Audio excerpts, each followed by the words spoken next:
விநாயகர் அகவல் என்று போற்றக்கூடிய ஒரு பணவல். திருக்கோவிலூர் என்ற தளத்திலே கைலாயம் போகின்ற பொழுது ஔவையார் அருளி செய்த பதிகம். சுந்தரரும் நம்பி ஆரூரருமாகிய சேரமானும் கேரள நாட்டு மன்னனும் தென்தமிழ்நாட்டு நம்பி ஆரூரரும் யானையின் மீதும் குதிரையின் மீதும் கைலாயம் போவதைக் கண்டு தானும் கையிலே போக வேண்டுமே என்று அவ்வை நினைத்து பூசை செய்ய, பூசை முடிவதற்குள்ளாகவே துதிக்கையிலே ஔவையாரை எடுத்து கையிலே சேர்த்தார் விநாயகர். எண்ணுகிற காரியத்தை நிறைவேற ஓத வேண்டிய திருப்பதிகம் விநாயகர் அகவல்.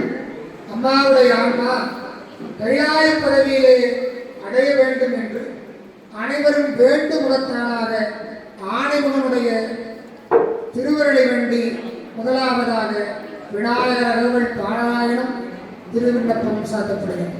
எறும்பத்துறைந்தாய் போற்றி சீத கடப சந்தாமரை பாத சிலம்பு பழகிசை பாட போதுகிலாடையும் வள்ள மருங்கில் வளர்த்தழகி பேடை பகிரோ பெரும் பரப்போடோ வேட முகமோ விலங்கு செந்தூரமோ அஞ்சீரமும் அங்குஜபாசமும் நெஞ்சில் கொடி கொண்ட நீலவேணியான்ற வாயும் நாலிரு புயமும் மூன்று கண்ணும் மும்மத சுவடும் இரண்டு செவியும் இலங்கு பொன்முடி